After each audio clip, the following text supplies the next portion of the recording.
sal ons maar met saam sing. Nee, kom ons staan dan, sing ons hart uit volle bors.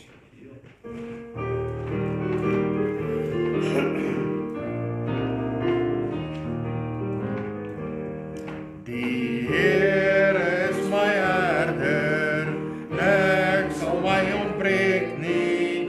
Hy laat my neerlê in groen weivelde, na waters waar is, lei hy my heen. Na waters waar is, lei hy my heen. Baie diep haal hy my uit. Baie diep haal hy my uit. Hy plaas my voete op die ewige rots. Baie diep haal hy my uit. Baie dankie, kom maar sit. Dankbaar vir elkeen wat hier is. Baie dankie. As ek reg is, Peer is in Durban, so hy het verskoning en 'n paar ander, maar ons is dankbaar om saam te wees, so kom ons gaan voort. Kan die woord oopmaak by Johannes, 1 Johannes. By Johannes nie, maar by 1 Johannes. So net gou weer, hoeveel boeke het Johannes geskryf? Ja,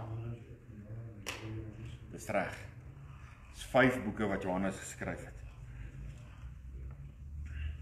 En ons begin vanaand net as inleiding Johannes, 1 Johannes.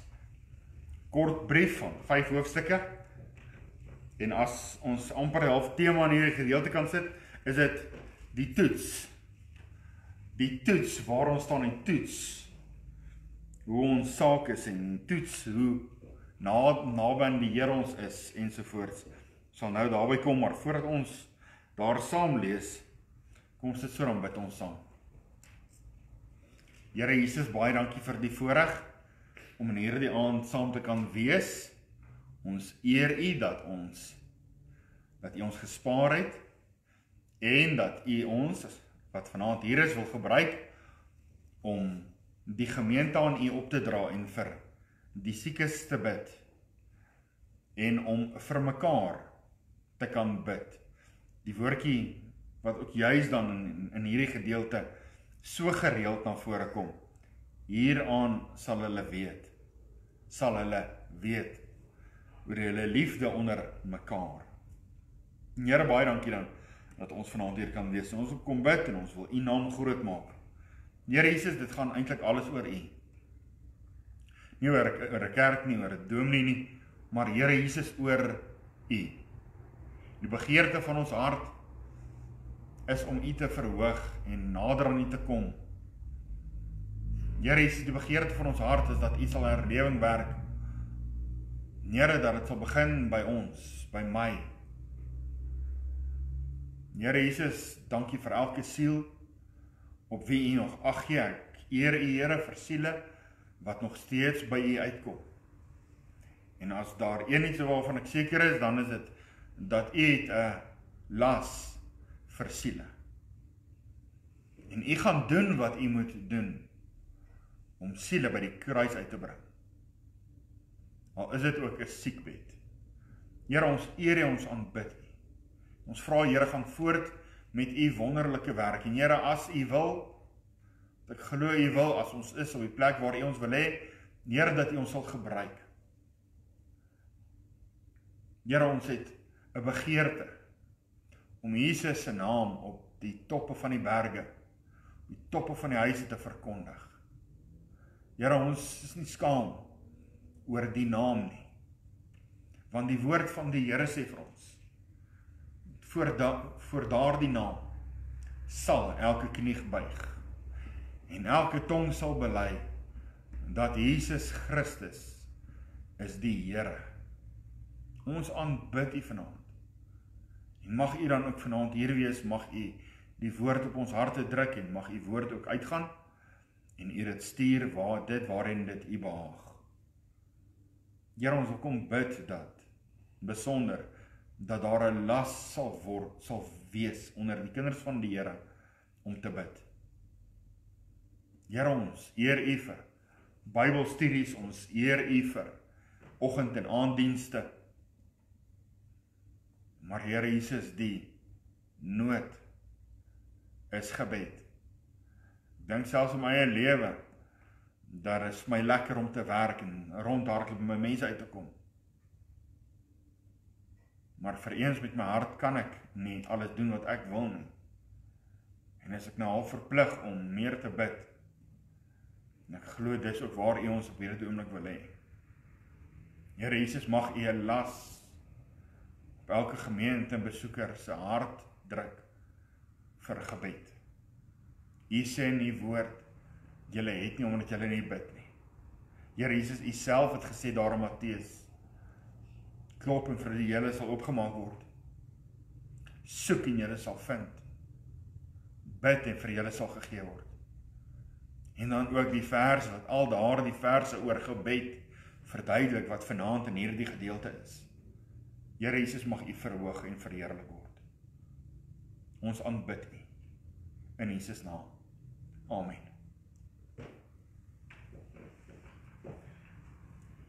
Dalk voor ek die skriflesing wil ek dalk net vir U 'n gedagte lees wat iemand skryf oor hierdie boek.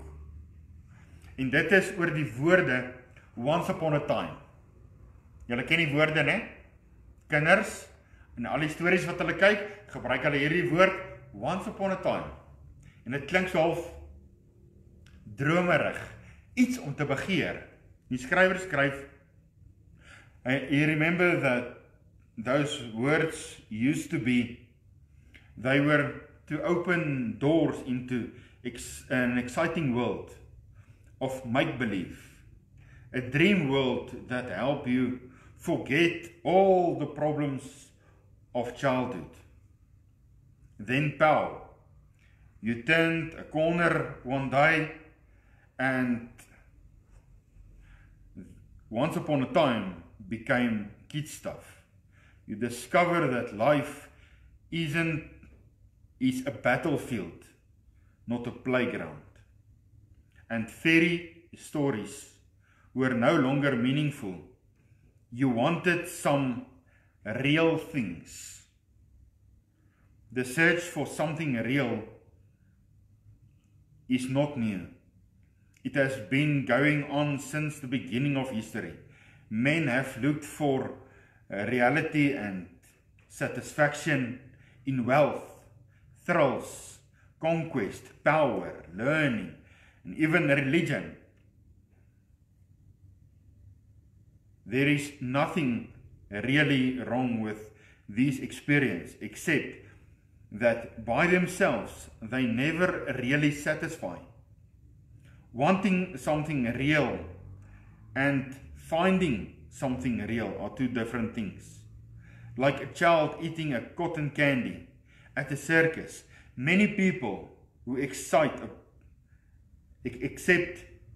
to bite into something real and end up with a mouth full of nothing. As jy daar die cotton candy en jy wil dit byt en jy vat hierdie hap en dis eintlik niks. They waste priceless years on empty substitutes for reality. This is where the Apostle John, first epistle, came in.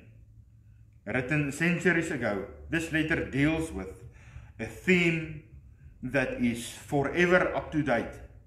The life that is real. John had discovered that satisfying reality is not to be found in things or thrills, but in a person. Alles word verkry in 'n persoon, the person Jesus Christ, the Son of God. Without wasting any time, he told us about this living reality in the first paragraph of his letter. En dan lees ons daar die eerste paragraaf waar hy sê in hoofstuk 1, wat van die begin af was, wat ons gehoor het, wat ons met ons oë gesien het, wat ons aanskou het en ons hande getas het, aangaande die woord van die lewe, en die lewe is geopenbaar en ons het dit gesien, en ons getuig en verkondig aan julle die ewige lewe, wat by die Vader was en aan ons geopenbaar is, wat ons gesien en gehoor het. Verkondig ons aan julle, sodat julle ook gemeenskap met ons kan hê. En die gemeenskap is met die Vader en met sy Seun Jesus Christus. En ons skryf hierdie dinge aan julle, sodat julle blydskap volkome kan wees. So hierdie apostel, naamlik Johannes, wat ons ken as die geliefde.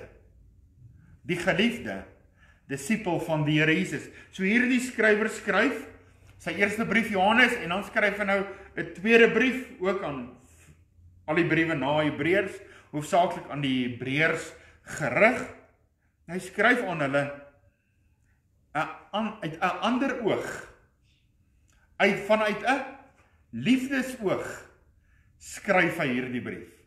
So in hierdie brief sien ons die liefde van die Here Jesus wat geopenbaar word. Reg deur die brief, ek wil amper sê terwyl ek deur die brief weer lees, is daar een tema wat ek amper kan koppel aan elke vers. En wat is daardie tema? Die woordjie Jesus.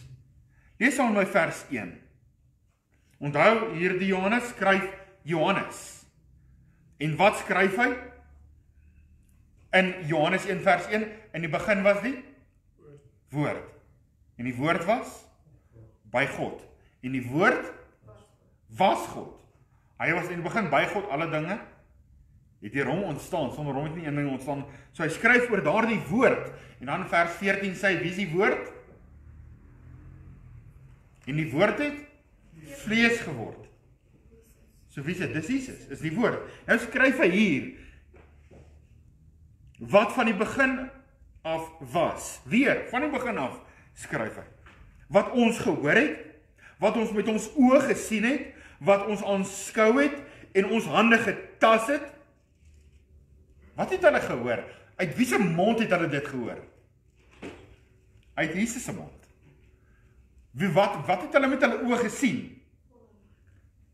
Wonderwerke en die Here Jesus. Hulle het hom gesien. Het hulle aan hom gevat. Hulle het hom aangetas met hulle hande aan hom gevat.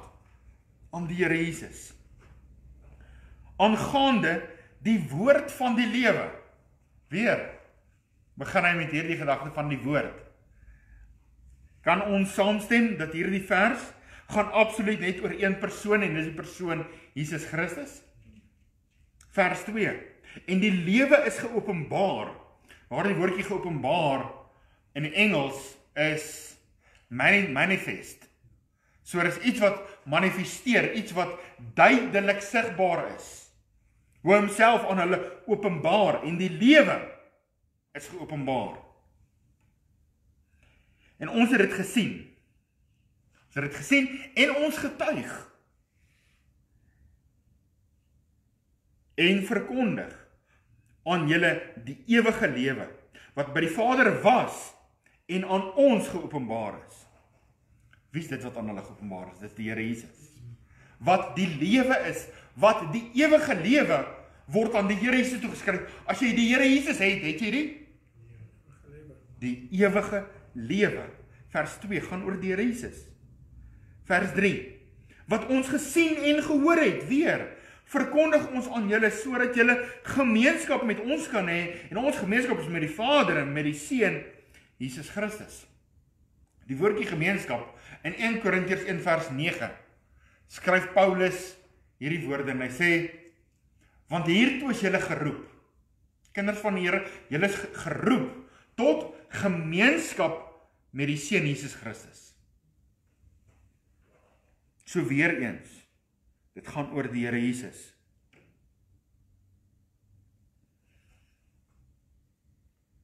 Daar is 2 verse, ek sal nou daarby kom, net gou vers 4, en ons skryf hierdie ding aan julle, sodat julle blydskap volkome kan wees.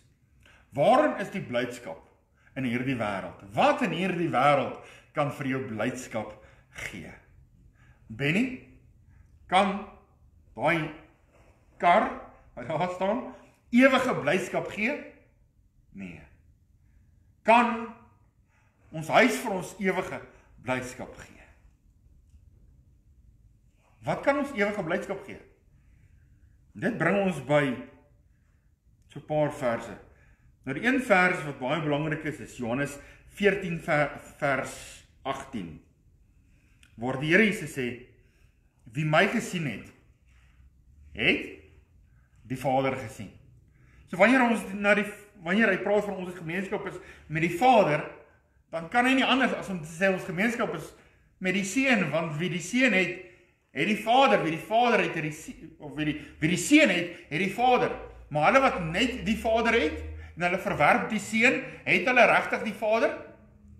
Nee, hulle het nie regtig die Vader nie. 1 Johannes 2 vers 22. So die Here Jesus is aan die een kant, aan die ander kant is hulle, vers 22.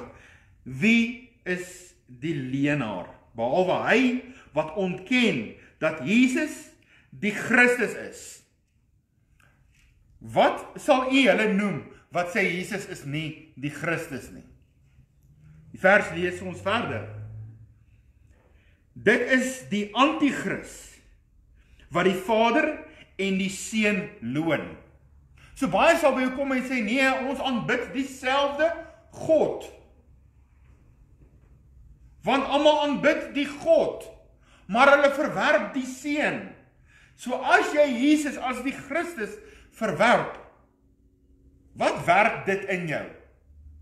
Die gees van die Antichrist. In watter boeke lees ons die naam Antichrist? Die vraag is gevra deur Dominee Henny Prinsloo in 'n klas daar op Kweekskool.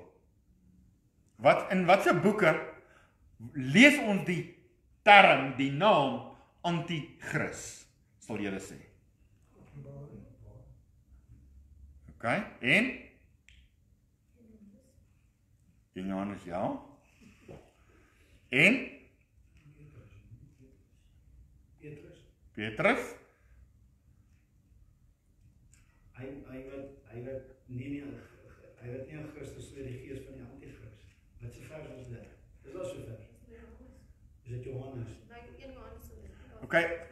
Daar is net een boek in die Bybel wat die naam Antichrist gebruik. En dis die boek 1 Johannes. Openbaring gebruik nie eers die woord, die naam Antichrist nie. Ja, hy het ander name wat vir hom gegee word. Maar Johannes noem hom, hy is die Antichrist. Hy is Antichristus. So of jy is vir die Here Jesus, of jy is teen die Here Jesus. En dit bring ons dan by seker een van die belangrikste verse in die Bybel, wat in hierdie boek is. En dit is 1 Johannes 5. 1 Johannes 5 vanaf vers 11. En dit is die getuienis dat God ons die ewige lewe gegee het. En die lewe is in sy Seun. Waar is die lewe? Is in die Seun. En niks anders is in die Seun. Vers 12. Hy wat die Seun het, het die lewe. Hy wat die Seun van God nie het nie die lewe nie. Vers 13. Dit het ek geskryf aan julle wat glo in die naam van die Seun van God, sodat julle kan weet, so kan 'n mens in hierdie lewe weet dat jy die ewige lewe het. Ja, jy wat die Seun het die lewe, maar jy wat die Seun nie het nie die lewe nie. Hierdie 3 verse staan uit soos 'n paal bo water. En is van kardinaal belang. Dis wat ons verkondig. Dis die boodskap, dis die reddingsboodskap wat mense uit die hel tot die hemel, vanuit droefheid tot in blydskap, vanuit verlorenheid tot in redding bring, is die Here Jesus Christus. verder 'n teks wat uitstaan, wat, ek wil amper sê, reg deur die Bybel kom en dan in een vers deur hierdie brief saamgevat word oor gebed, vind ons in hoofstuk 5 vers 14. Baie keer dan het ons die vraag, maar hoekom bid ons en ons ontvang nie, of wat moet ons bid? Wat moet ons bid? Vers 14 sê, en dit is die vrymoedigheid wat ons teenoor hom het, dat hy ons verhoor as ons iets vra volgens sy wil. So wat moet ons bid? So is dit sy wil dat siele gered moet word. Ja, daarom kan ons met vrymoedigheid bid dat siele, want dit is sy wil dat siele gered moet word. Ek vat die teks in Tessalonisense, dis sy wil julle heiligmaking. Dis sy wil, ja. Maar seker goed dat ons duidelik in die skrif kan sien wat sy wil is en daarvoor kan ons bid. Vers 15 gaan hy aan om te sê, en as ons weet dat hy ons verhoor, dan weet ons dat wat ons ook al vra, ons die bedes verkry wat ons van hom gevra het. Binne in sy wil. 'n ander vers wat in hierdie boek voorkom, wat ook alles in die Bybel saamvat in een vers, is 1 Johannes 5 vers 7. Daar is 3 wat getuig in die hemel. Die Vader, die Woord. En ons het in 1 vers 1 weer gelees, wie is die Woord? En daar is 3 wat getuig in die hemel, die Vader, die Woord en die Heilige Gees, en hierdie 3 is 1. Deuteronomium 6 vers 4 is 'n baie belangrike teksvers, en daar staan, die Here ons God is 'n enige Here. Hy's enig, hy's 1. En tog 3. Die moslems, met 'n moslem praat, sal hulle graag vir jou sê, nee, julle is polytheïsme, wat glo in meer as een God. En ons sê nee, ons glo nie in meer as een God, en ons glo in een God. Hoewel hy dan voorkom in 3 persone. Elkeen sy afsonderlike doel en daad. Die Here Jesus, of die Vader het nie aan die kruis gesterf nie, maar die Seun. Die Seun het aan die regterhand gaan sit terwyl hy die Gees gestuur het om in ons te kom woon. 'n ander leer wat daar is, wat ook interessant is die leer van pantheïsme. Wat sê, die leer dat God en die aarde is een, en God is in alles en alles is in God. So, met ander woorde, jy kan maar die boom aanbid, want die boom is God. Maar as ons kyk na die opdeling van hierdie boek, dan is 1 Johannes 1 vers 1 tot 1 vers 4, 'n eenheid, as opening. Vers 5 tot 2 vers 6, gaan oor gehoorsaamheid. 2 vers 7 tot 2 vers 17, gaan oor die toets of ons die liefde het. Die volgende toets gaan oor of ons die waarheid het, vers 2 vers 18 tot vers 29. En dan hoofstuk 3 gaan weer oor gehoorsaamheid, hoofstuk 4 gaan weer oor liefde, en dan hoofstuk 5 gaan weer oor waarheid. So hy herhaal hom self. Maar die gedagte waarna ons moet kyk is die woordjie toets. Hoe toets ons iemand? Nou oor die algemeen begin hy en hy gebruik die woordjie as. Net om bietjie die mens te laat dink. In vers 6 lees ons die woordjie as. As ons sê dat ons met hom gemeenskap het, en in die duisternis wandel, dan lieg ons. En ons wandel nie regtig in die waarheid nie. Vers 8 kom hy weer. As ons sê dat ons geen sonde het nie, dan lieg ons. En ons doen nie die waarheid nie. Vers 9. As ons sondes bely, hy is getrou en regverdig om ons sondes te vergewe. Vers 10. As ons sê dat ons nie gesondig het nie, dan maak ons hom tot 'n leienaar. Hoofstuk 2, vers 1 en 2 wil ek ook net gou so vinnig saamlees. My kinders, ek skryf hierdie ding aan julle dat julle nie moet sondig nie. Maar as iemand gesondig het, ons het 'n voorspraak by die Vader. Wie is die een wat aan die regterhand sit, wat vir ons intree? Die Here Jesus, daar in Johannes, waar staan dit geskryf? Romeine 8 vers 34 skryf Paulus dat die Here Jesus aan die regterhand sit en vir ons intree. Hy is die een wat vir ons daagliks intree. En dan die woord waarna ek wil hê ons moet kyk is 2 vers 3. Die toets om te doen. So as daar 'n ding is om te merk in 1 Johannes, om die boek te verstaan, om die boodskap te kry, is dit hier die volgende woordjie wat gemerk moet word, en dit is die woordjie hieraan. Hieraan sal julle weet. So hierdie woordjie hieraan en hierin kom gereeld voor. En wat is dit? Dis om 'n toets te maak op iemand se lewe. So ons lees die eerste ene wat voorkom.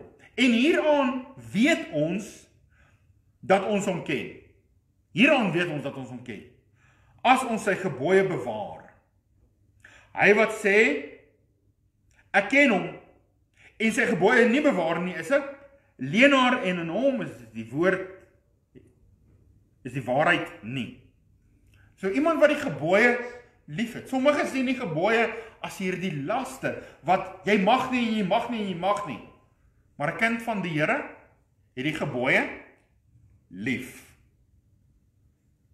Weet julle hoe hartseer is dit om te sien dat daar soms predikers opstaan wat die wet verdoem en sê dis Ou Testament, ons soek nie die wet nie, ons soek nie die Ou Testament nie.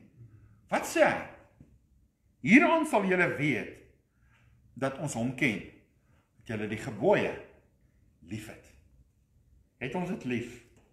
Verder, waar kom dit voor? Net 'n uitbreiding terwille van hierdie vers, in vers 15 en 16. Moenie die wêreld lief hê of die dinge van die wêreld nie, wat in die wêreld is nie. As iemand die wêreld lief het, dan is die liefde van die Vader nie in hom nie. Want alles wat in die wêreld is, die begeerlikheid van die vlees, die begeerlikheid van die oë en die grootheid van die lewe, is nie uit die Vader nie, maar uit die wêreld. Vers 18 begin hy te praat oor die Antichrist, oor die wederkoms. Hoofstuk 3 praat hy oor die kinders van God.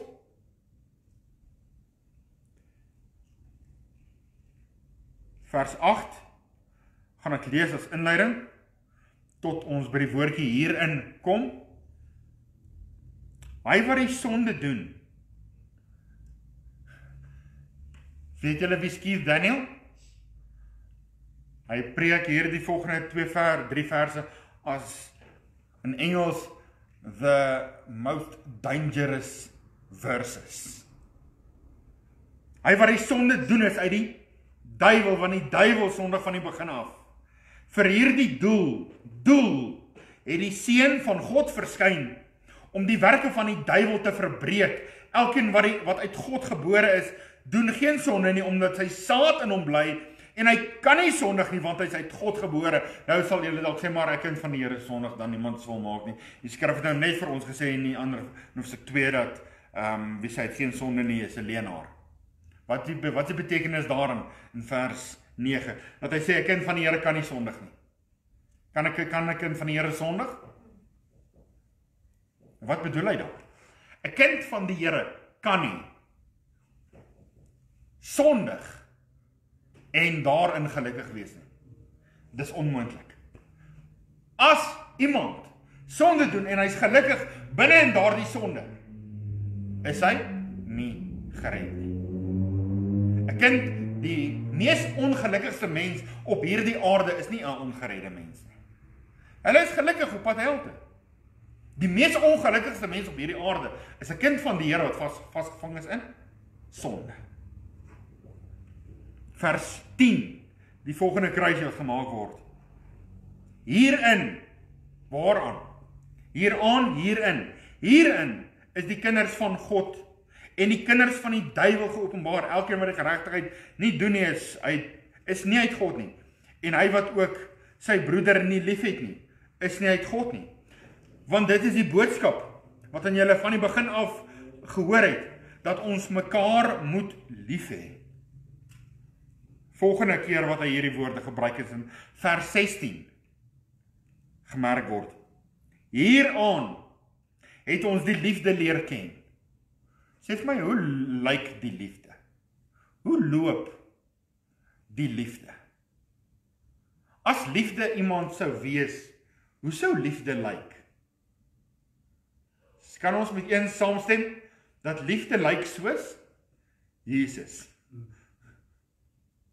Hy wat geen sonde gedoen het nie. Wie se mond geen bedrog gevind is nie. Toe hy uitgeskel is, nie terug uitgeskel het nie. Wat vir die mense sondes gekruisig is, dit is hoe liefde lyk. So hy praat nou verder daaroor, hy sê, hieraan het ons die liefde leer ken, dat hy sy lewe vir ons afgelê het, en ons behoort ons lewe so vir die broeders af te lê. So hoe lyk 'n kind van die Here se lewe? Hy bly terugkom na daardie liefde vir die Here Jesus, en 'n liefde vir die broeders, 'n liefde vir mekaar, 'n liefde vir die bruid. Vers 17 is 'n verskriklike vers, maar wie die goed van hierdie wêreld het, en sy broeder sien gebrek ly, en sy hart vir hom toesluit, hoe bly die liefde van God in hom? Vers 19 is die volgende teks, wat hierdie woord gebruik word. En hieraan weet ons, dat ons uit die waarheid is, en ons sal ons hart voor hom gerus stel. Want as ons hart ons veroordeel, God is meer as ons hart en hy weet alles. Die volgende, in hoofstuk 3 vers 24. En hy wat sy gebooie bewaar, bly in hom, en hy in hom. En hieraan weet ons, dat ons in hom bly, en die Gees wat hy ons gegee het. So weet ons, as ons gered is, die Gees wat hy vir ons gegee het, wat in ons bly. En die Gees getuig saam met ons Gees. Hoofstuk 4 vers 2. Hieraan ken julle die Gees van God. Elke gees wat bely dat Jesus die Christus is in die vlees gekom het, is uit God. Maar elkeen wat sê nee, Jesus is nie die Christus nie, is die gees van die anti-Christ. Vers 3. Hoofstuk 4 vers 9. Weer. Hierin is die liefde van God tot ons geopenbaar, dat God sy enige gebore seun in die wêreld gestuur het, sodat ons deur hom kan lewe. Vers 10 gaan hy aan om te sê, hierin. So hierin is die liefde van God geopenbaar, dat hy sy seun gegee het. Vers 10, hierin is die liefde. Nie dat ons God lief het nie, maar dat hy ons lief gehad het en sy seun vir ons sondes gestuur het. So waarin is die liefde van God bewys? Dat hy ons lief gehad toe ons nog sondaars was. Ja, daar aan 'n kruis vasgeslaan. Hoofstuk 5 vers 2. Die volgende hieraan. Hieraan weet ons dat ons die kinders van God lief het, wanneer ons God lief het en sy gebooie bewaar. Want dit is die liefde tot God, dat ons sy gebooie bewaar, en sy gebooie is nie swaar nie. Want alles wat uit God gebore is, oorwin die wêreld. Hoekom oorwin? Want daar is oorwinning in die bloed van die Here Jesus.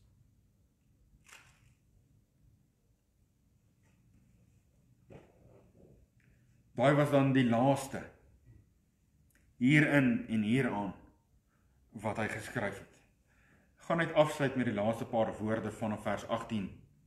Ons weet, dat elkeen wat uit God gebore is, sondig nie. Maar hy wat uit God gebore is, bewaar homself, en die bose het geen vat op hom nie. Wat kan die duiwel doen? Eintlik. Kan die hekse jou toor? Kan die duiwel enige? Hy kan saad saai dalk op jou gedagtes, om jou te laat twyfel. Maar regtens het hy geen reg nie. As die Seun julle vrygemaak het, sal julle waarlik vry wees. Daar is oorwinning. Dis nie nodig dat 'n kind van die Here in sonde hoef te leef nie. Ja, ons struikel dikwels.